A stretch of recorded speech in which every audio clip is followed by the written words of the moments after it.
I've been married 33 years, faithful, content, steady. But when my husband's boss touched my hand under the dinner table, something awakened in me, not lust, awareness of being seen, felt, remembered. I'm Linda, 58, and what followed wasn't betrayal, but a quiet unraveling of everything I thought I knew about love, routine, and myself. Hi everyone, I'm Jessica, the storyteller on the Adult Women's Tales channel. Here, I'll share stories about love, conflicts, betrayal, and infidelity within American families. These stories offer a deep look into relationships and the challenges families face. Stay tuned and explore with me. If you love emotional stories and want to uncover the hidden secrets in families, don't forget to like, subscribe, and turn on notifications so you won't miss any of our videos. I'm Linda. I'm 58 years young, happily married to my husband Mark for what seems like an eternity, precisely 33 years. In the serene suburbs of Cleveland, Ohio, we've crafted a peaceful existence. Our 2 children have grown up and are now spread out across various states, leading lives that I mostly observe through photos and the rare Sunday phone call. Mark has dedicated nearly 20 years of his career to corporate finance at the same esteemed company. After years of dedicated service as a school librarian, I embraced early retirement last year. Recently, I've been spending my time gardening, diving into books, and joining Mark at various charity events, embracing my role as the supportive partner.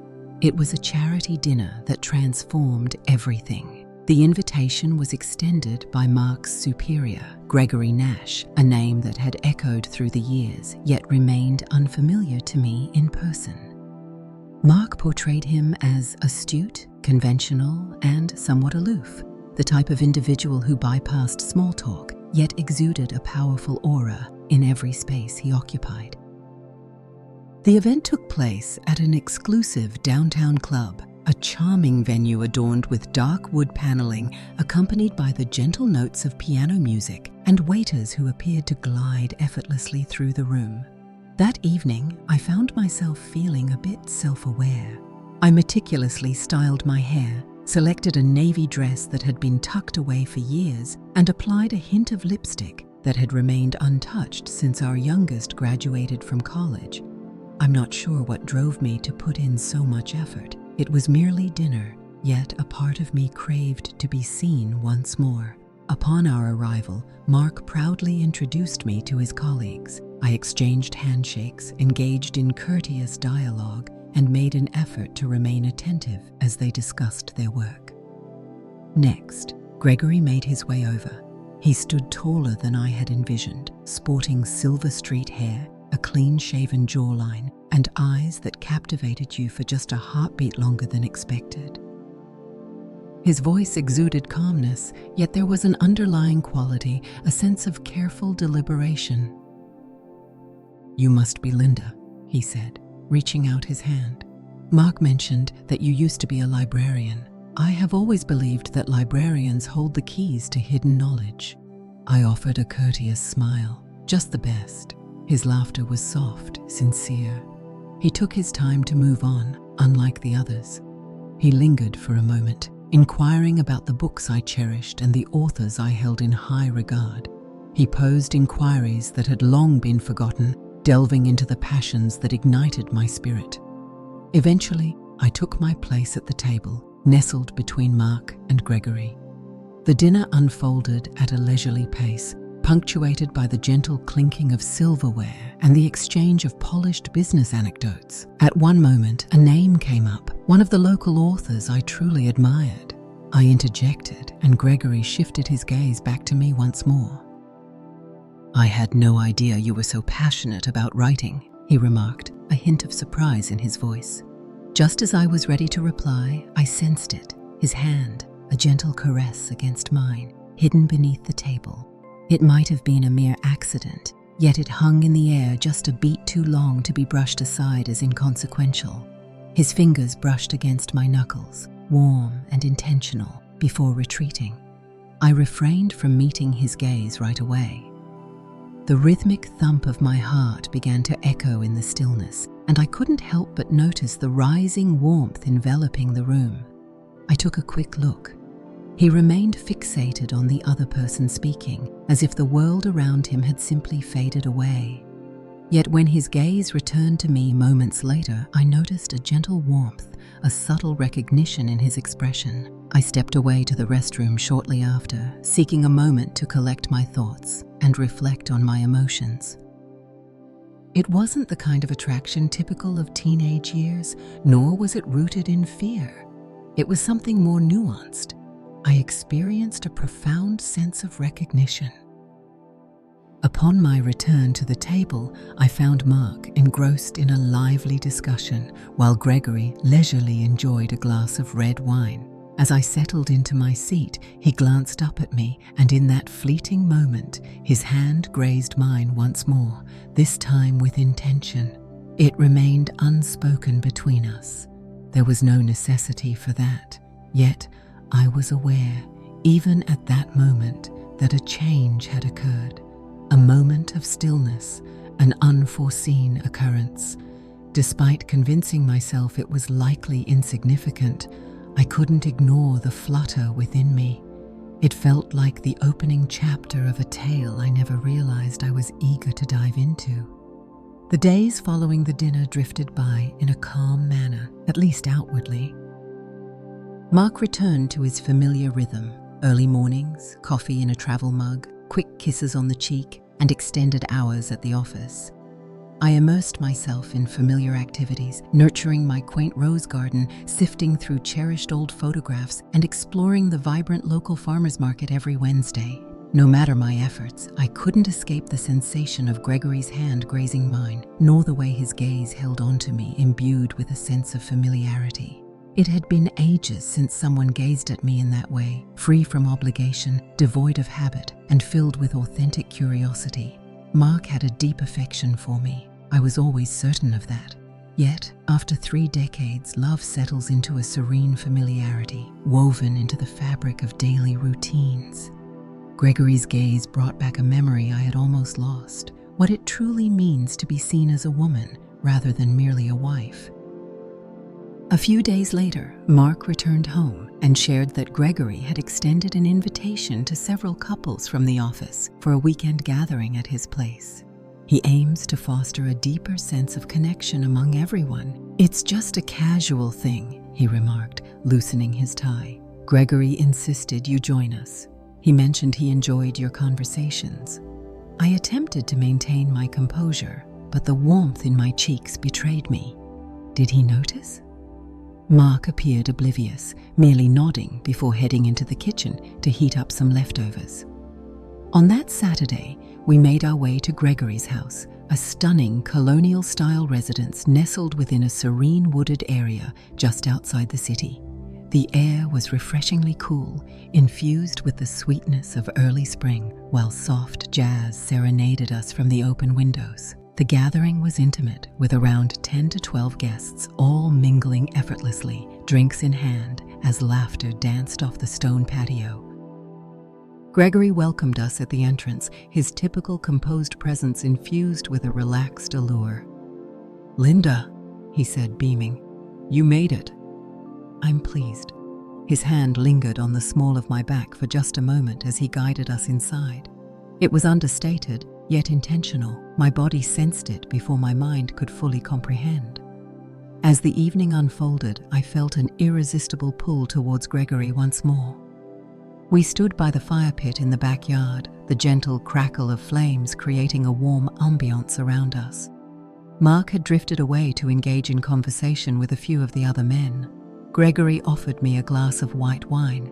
"You appeared somewhat distant earlier. Everything's fine." I paused, reluctant to confess how frequently I had reflected on our extensive exchange. "Just pondering," I finally replied. "At times it seems as though I've faded into the background since retiring." He looked at me intently for a moment. "You're anything but invisible, Linda." His voice wrapped around my name like a whispered secret, softly breaking the silence. I turned my gaze to the fire, its warmth brushing against my skin. Your words are truly kind. It's not kindness, he said softly. It's truth. We lingered in silence for a moment, just the two of us beneath the darkening sky. He reached for my hand with a gentle touch, this time intentional. His thumb glided over my fingers in slow, deliberate circles. The gesture was subtle, unassuming. It simply existed. I hesitated, starting to speak, but the words stuck in my throat. You haven't done anything wrong, he said with a calm demeanor, and neither have I. I kept my hand where it was, not pulling away, yet not leaning in closer either. I allowed the moment to linger between us, infused with the delicate aroma of smoke and jasmine. Eventually, a voice called from the patio, pulling us apart. Yet something within me had transformed once more, and this time it was profound. It transcended mere recognition. It was about awakening a part of me that had been dormant for years. As Mark and I departed that night, Gregory's gaze locked onto mine once again. Silence spoke volumes, a gentle gaze that recognized the past, free from guilt or obligation, just pure understanding. As Mark drove home, he hummed along with the radio, blissfully content and oblivious.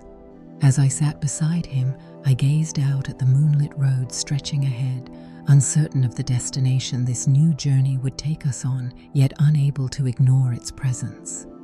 The week that followed felt distinct, as if the cadence of my life had quietly adjusted by a half step. Externally, nothing had altered. Mark continued his morning ritual of reading the paper. I found myself folding laundry as the soothing sounds of old jazz filled the air from our kitchen radio. Yet beneath the surface, something within me was slowly coming apart. Perhaps it was all in the process of unfolding. I couldn't quite tell. Gregory had neither called nor written. He had no reason to. There were no promises made, no numbers exchanged, nothing explicit. Just a fleeting touch, a fleeting look, an understated energy that resonated well beyond the instant. And then, Friday arrived. During dinner, Mark shared that Gregory had extended an invitation to a new client dinner downtown. He remarked that it was primarily for appearances, all while enjoying his roasted chicken. Although spouses are welcome, I suggested to him that you might not be interested in yet another lengthy evening filled with tedious business discussions. I hesitated before responding, my gaze fixed on the flickering candle at the table's center. The tension of unasked questions hung heavily in the air. What if I actually wanted to go? I finally spoke, surprising even myself. Mark glanced up. Are you certain? I could really use a night out. And that's how, 2 nights later, I found myself in a soft burgundy dress, a silk scarf draped around my shoulders, stepping into a serene upscale restaurant adorned with low lighting and polished mahogany walls. Gregory stood by the wine display, engaged in conversation with someone. However, upon noticing me, his demeanor shifted. Initially, there was no smile, just a moment of silence, a lingering gaze, followed by a subtle hint of a smile at the edge of his lips. "Linda," he remarked once we were all settled in, "you look elegant." I offered a quiet thank you, mindful not to overdo it with Mark sitting right next to me. Yet again, an unspoken connection lingered between us, an invisible current unnoticed by others. Dinner unfolded at a leisurely pace. Discussions revolved around quarterly results, client expectations, and market shifts. I nodded and took a sip of my wine, yet my focus remained on the distance separating Gregory and me. This time, there were no lingering touches or furtive glances to raise eyebrows, only a careful balance of restraint and decorum. Yet, beneath the surface, a steady spark flickered. Once dessert was finished, Mark stepped away to handle a work call. With just the two of us, Gregory leaned in a bit closer. "I wasn't sure you'd show up," he said, his voice barely above a whisper. "I wasn't certain either," I responded. He examined my expression. "You can't seem to stop pondering it." It wasn't a question, and I didn't refute it. I've spent the majority of my life married, I said softly. I refuse to be the type of woman who gets caught up in something trivial. He nodded, and for a brief moment, I wondered if he would retreat, but he stood his ground. Instead, he said, I don't think you're foolish at all. It seems you've been silent for quite a while. That resonated with me, awakening a part I didn't realize was longing to express itself. I'm not seeking anything, he went on. Not tonight, perhaps not at all. However, if you ever feel like having a genuine conversation, I would welcome that opportunity. No rush, just honesty. I may not have replied immediately, but I certainly didn't turn away. Mark came back a few minutes later as the night enveloped us. We said our goodbyes. Gregory offered Mark a handshake filled with professional warmth, and when he turned to me, his touch lasted just within the bounds of politeness. Yet his eyes revealed an entirely different narrative. As we drove home, Mark delved into projections and budgets. I gazed out the window, the city lights weaving golden patterns through my mind. I found myself caught between two worlds, the life I had devoted myself to and the new one that was beginning to stir just below the surface. As we arrived in the driveway, Mark gave my hand a reassuring squeeze. Thanks for being here tonight, he said, flashing a warm smile. It held significant meaning. I returned the smile, yet my heart remained restless. For the first time in years, I found myself awake late into the night, not out of worry, but out of curiosity. A week went by, then two. I continued with my daily routine as usual. Grocery runs, weekend brunch with a neighbor, sorting through spring decorations in the attic. Yet, beneath the surface of the everyday, a gentle and persistent feeling pulled at me. Gregory hadn't reached out. There was no necessity for it. That dinner, that last conversation, had made an impression. And while I couldn't fully articulate what was developing within me, I understood it was connected to something greater than just him. It was a moment of self-discovery, a glimpse of the woman I had hidden beneath the weight of routine, devotion, and the passage of time. One morning, as Mark hummed off-key while shaving in the bathroom, I stood at the kitchen sink, captivated by my own reflection in the window above. It's not merely about looking, it's about truly seeing. My face has transformed from what it was at 30 or 40, yet there's a fullness now, an authenticity, a life lived, and a beauty that shines in its own unique way. That afternoon, my phone buzzed with a message from Gregory. He was on his way to the gallery opening we discussed, set for Saturday at 4. You mentioned that the Monet Exhibit always resonates with you. If you were there as well, I would love to stroll through the campuses together. He hadn't requested a meeting. He didn't even utter my name, just a subtle invitation, a decision laid before me. I gazed at the message for what felt like an eternity, my finger poised above the screen. That Saturday, I kept my destination a secret from Mark. He was preoccupied in the garage, organizing tools and grumbling about a persistent leak. I made my way downtown, found a spot near the museum, and ascended the stone steps, experiencing a blend of freshness and nostalgia. The Monet Exhibit welcomed me with its gentle lighting, where golden frames shimmered beneath track lights, and brushstrokes swirled in an impressionistic haze. I strolled through the space, taking my time in front of water villas, allowing the tranquil hues to bring a sense of calm within me. Then I spotted him. Gregory lingered by the window, his hands casually clasped in front of him. He wasn't looking for me. He stood still, not pacing, but waiting. When our gazes locked, he offered a smile, not one of expectation, but of recognition. I approached him, my footsteps barely making a sound on the gleaming floor. "Thank you for coming," he remarked. "I wasn't certain I would," I replied. "I wasn't sure either," he replied. After that, we fell into a silence that lingered. We walked through the rooms, through the colors, enveloped in a quiet that resonated more than words ever could. We found ourselves before a painting depicting a serene, misty morning garden. His voice, barely above a whisper, pierced the silence as he spoke. "I know you love your husband. I'm not here to intimidate you. Instead, I want to be the one who reminds you that it's perfectly okay to feel. Want more?" I took a deep breath. This caught me off guard. I wasn't in search of anything. I understand. That's what gives it authenticity. I looked at him. "So, what's next?" He shrugged softly. "It's not my decision to make." There was no kiss, no sweeping romantic gesture, just the subtle bond between two individuals who discovered something gentle in an unexpected setting. It was a moment that demanded patience and careful consideration. As we exited the exhibit, the afternoon sun streamed through the tall windows, illuminating our silhouettes. At the threshold, I lightly grazed his hand, a fleeting connection of fingertips. This time, I was the one who hesitated. "I'm uncertain about what this means for me," I said quietly. He locked eyes with me. Perhaps embracing uncertainty is perfectly fine. And in a way, it truly was.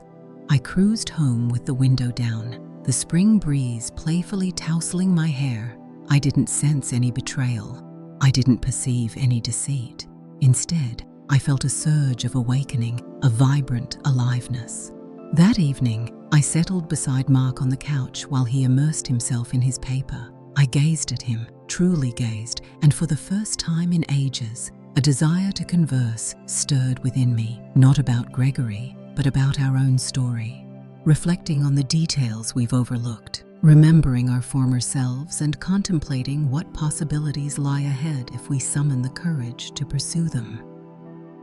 Often the most astonishing aspect of being recognized by another is the clarity it brings to our own self-perception. That's it for today's story. If you found it moving, don't forget to share the video with your friends and family. I'd love to hear your thoughts, so leave a comment below. Be sure to like, subscribe, and turn on notifications so you never miss another story. Thanks for watching, and I'll see you in the next video. Have a great day.